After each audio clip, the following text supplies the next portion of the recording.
Imaginez que vous êtes l'homme le plus puissant du monde en 1912. Vous contrôlez les chemins de fer, les aciéries et le flux de capitaux des Amériques. Mais sur votre chemin se dresse une barrière de chair et d'os. 3 hommes, les plus riches et les plus influents de la Terre, empêchent votre plus grande ambition, la création d'une banque centrale américaine. Un mécanisme qui vous donnerait, à vous et à vos alliés, le contrôle absolu sur la valeur de l'argent et le destin des nations. Que faites-vous? Vous les invitez pour le voyage inaugural du navire le plus luxueux jamais construit par l'humanité. Un palais flottant que vous avez vous-même financé. Et puis, à la dernière seconde, vous n'embarquez tout simplement pas. En cette nuit glaciale du 14 avril, le Titanic n'a pas seulement emporté 1500 âmes dans les abysses de l'Atlantique Nord.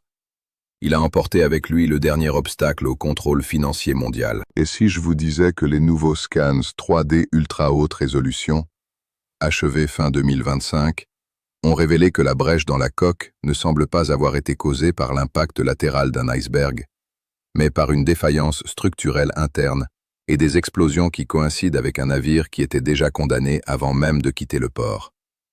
Préparez-vous. Aujourd'hui, nous allons ouvrir les archives que J.P. Morgan a tenté de verrouiller au fond de l'océan pendant plus d'un siècle. Ce que vous avez appris dans les manuels scolaires n'était que la surface. La vérité est enterrée sous 4000 mètres de pression et de silence. Pour comprendre le crime, nous devons connaître les victimes et le maître des marionnettes. J.P. Morgan n'était pas seulement un banquier. Il était le propriétaire de l'International Mercantile Marine, le conglomérat qui contrôlait la White Star Line. Il était, littéralement, le propriétaire du Titanic. Maintenant, regardez la liste des passagers de la première classe. John Jacob Astor IV, l'homme le plus riche du monde à l'époque. Un visionnaire qui finançait Nikola Tesla et s'opposait farouchement au monopole bancaire. Benjamin Guggenheim, le magnat des mines, un homme disposant de vastes contacts militaires et politiques. Isidore Strauss, le propriétaire de Macy's, respecté pour son éthique et son influence au Congrès américain. Qu'avaient ces 3 hommes en commun, outre une richesse indécente? Tous étaient des barrières infranchissables à la création de la Réserve fédérale, la Banque centrale des États-Unis. Morgan savait que, tant qu'il serait vivant et influent, la Banque centrale ne serait jamais approuvée. Leur opposition n'était pas seulement idéologique, elle était financière. Ils avaient le capital nécessaire pour combattre Morgan pendant des décennies. Morgan avait planifié sa propre suite de luxe sur le navire. Ses bagages étaient déjà à bord. Mais quelques heures avant le départ, il a invoqué une maladie soudaine. Curieusement, il a été aperçu quelques jours plus tard dans une station balnéaire en France, fumant des cigares et en excellente santé. Avec lui, 50 de ses alliés les plus proches ont également annulé le voyage à la dernière minute. Parmi eux, Milton Hershey, le roi du chocolat, et Guglielmo Marconi, l'inventeur de la radio. Ont-ils tous reçu le même avertissement? Savaient-ils tous que le Titanic était, en réalité, un cercueil de fer flottant conçu pour une fin spécifique? Parlons du frère à problème. Le Titanic avait un jumeau presque identique, le RMS Olympic. En septembre 1911, quelques mois avant le voyage inaugural du Titanic, l'Olympique est entré en collision avec le navire de guerre HMS Hawke. L'impact fut dévastateur. La quille de l'Olympique fut tordue, ce qui, dans l'ingénierie navale de l'époque, signifiait que le navire était une épave technique. Il ne naviguerait plus jamais droit. Il vibrerait excessivement, et le coût des réparations briserait la White Star Line, qui était déjà en crise financière en raison des grèves et du manque de charbon. Pour ne rien arranger, l'assureur Lloyds de Londres a refusé de payer la prime, tenant l'Olympique pour responsable de l'accident. La solution de Morgan fut sombre et géniale. Les 2 navires étaient côte à côte dans le chantier naval de Belfast.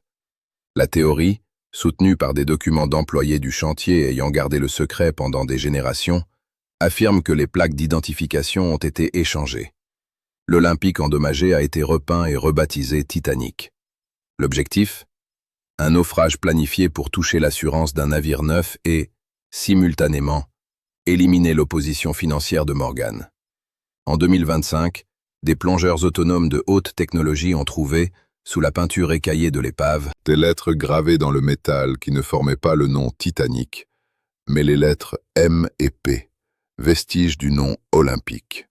De plus, l'assurance du Titanic a été mystérieusement augmentée d'1 million de livres quelques jours avant le départ, alors même que le navire était considéré comme insubmersible. Pourquoi augmenter l'assurance de quelque chose qui, techniquement, ne présente aucun risque? La réponse se trouve dans le bilan comptable de la White Star Line, qui est passé du rouge au bleu immédiatement après le paiement de la police. C'est ici que nous entrons dans la preuve physique incontestable que le sonar de 2026 a mise en lumière.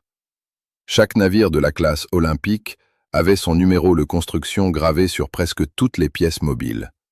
Le numéro du Titanic était le 401.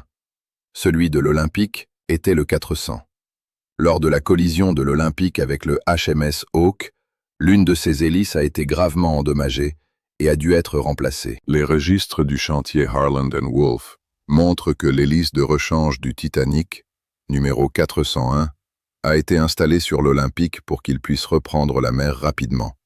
Cependant, lorsque les robots sous-marins de l'expédition de 2024 ont photographié l'hélice du navire qui gît au fond de l'Atlantique, le numéro gravé était le 401. Attendez un instant. Si le Titanic était le navire neuf, son hélice d'origine aurait dû être la 401.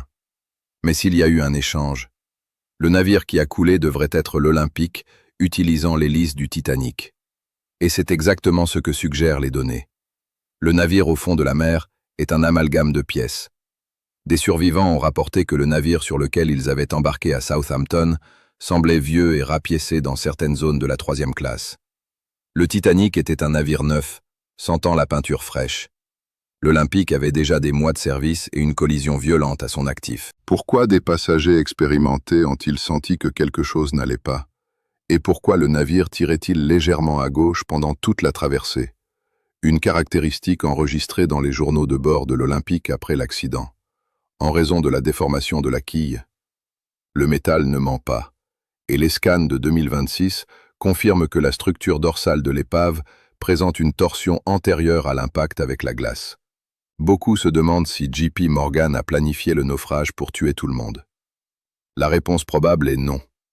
Le plan exigeait un navire de sauvetage à proximité pour éviter un scandale humanitaire total et se concentrer uniquement sur l'élimination des cibles. Ce navire était le SS Californian. Le Californian, sous le commandement du capitaine Stanley Lord, était à l'arrêt au milieu du champ de glace cette nuit-là. Il ne transportait aucun passager. Sa cargaison était composée presque entièrement de couvertures, de vêtements chauds et de provisions. Le Californian avait ses chaudières allumées, maintenait la pression, attendait quelque chose. Cependant, il y a eu une erreur de navigation fatale. La théorie est que le capitaine Lord s'est arrêté aux mauvaises coordonnées ou a été trompé par un mirage de réfraction thermique, fréquent dans les eaux froides. Quand le Titanic a commencé à tirer des fusées de détresse, elles étaient de couleurs différentes des couleurs standards d'urgence de l'époque. Le Titanic a lancé des fusées blanches. Dans le langage naval de 1912, les fusées blanches étaient utilisées pour signaler des fêtes ou l'identification de la compagnie, pas nécessairement un appel aux secours immédiats, qui aurait dû être rouge. Pourquoi le Titanic transporterait-il des fusées de la mauvaise couleur? Était-ce pour confondre les autres navires et s'assurer que seul le Californian, qui connaîtrait le signal, s'approche? Mais le Californian est resté immobile. Le capitaine Lord a ignoré 8 fusées blanches. Pendant ce temps, le Titanic sombrait dans un silence terrifiant. Le sauvetage, qui devait être une opération d'assurance propre, est devenu le plus grand désastre maritime de l'histoire. Morgan a obtenu ce qu'il voulait, mais le coût en sang a été plus élevé que ce qu'il aurait pu prévoir. Ou peut-être, pour lui, le nombre de morts servait-il simplement à rendre l'histoire de l'iceberg plus convaincante. Le dénouement de cette histoire ne se déroule pas dans l'océan, mais dans les couloirs du pouvoir à Washington. Avec John Jacob Astor, Benjamin Guggenheim et Isidore Straus au fond de la mer, il n'y avait plus personne avec assez d'influence pour barrer le projet de la Banque centrale. En décembre 1913, un peu plus d'1 an après le naufrage, le Federal Reserve Act a été approuvé. Le vote a eu lieu le 23 décembre, 2 jours avant Noël. alors que la majorité de l'opposition politique avait déjà quitté la ville pour les fêtes. Ce fut un coup de maître. Le système qui contrôle aujourd'hui l'inflation, les taux d'intérêt et l'émission de monnaie dans le monde entier est né des cendres du Titanic. JP Morgan est mort seulement 1 an après le naufrage. Mais son héritage de contrôle total reste intact aujourd'hui. Chaque fois que vous regardez un billet de $, vous regardez le résultat d'une opération qui a commencé par un échange de navires dans un chantier naval irlandais. Les expéditions de 2026 continuent de remonter des pièces d'acier. L'acier du Titanic a été analysé et a présenté des niveaux élevés de soufre, ce qui le rend extrêmement cassant dans les eaux glacées. Ils le savaient. Ils ont construit le navire avec des matériaux de seconde zone pour garantir que, en cas d'impact, la défaillance soit catastrophique. Le Titanic n'a pas été victime de la nature. Il a été victime d'un calcul mathématique froid, où le profit et le pouvoir mondial valaient plus que 1500 vies. L'histoire officielle est un patchwork conçu pour maintenir le public dans un état d'acceptation passive. « C'était un accident », disent-ils. « C'était la malchance », répètent-ils. Mais quand on relie les points, l'annulation de JP Morgan, la mort sélective de ses ennemis, l'échange physique des hélices et la création immédiate de la réserve fédérale, l'accident devient une impossibilité statistique. Le Titanic a été le premier grand événement sous fausse bannière de l'ère moderne. Un sacrifice rituel du progrès technique en faveur de la domination financière. Les scans de 2026 nous ont donné les yeux pour voir à travers l'obscurité de l'abîme. Mais le courage d'accepter la vérité appartient à chacun d'entre nous. À votre avis, que s'est-il réellement passé cette nuit d'avril? Croyez-vous que l'homme le plus riche du monde a simplement eu une coïncidence de santé chanceuse? Ou voyez-vous la trace de sang sur la glace? Laissez votre commentaire ci-dessous. Votre analyse est ce qui maintient cette chaîne en vie contre la censure des algorithmes. Si ce dossier vous a ouvert les yeux, abonnez-vous et activez les notifications. Nous avons des documents sur le naufrage du Lusitania et le lien avec la Première Guerre mondiale qui feront passer le cas du Titanic pour un simple début. La vérité est là-bas. Mais bien souvent, elle est submergée.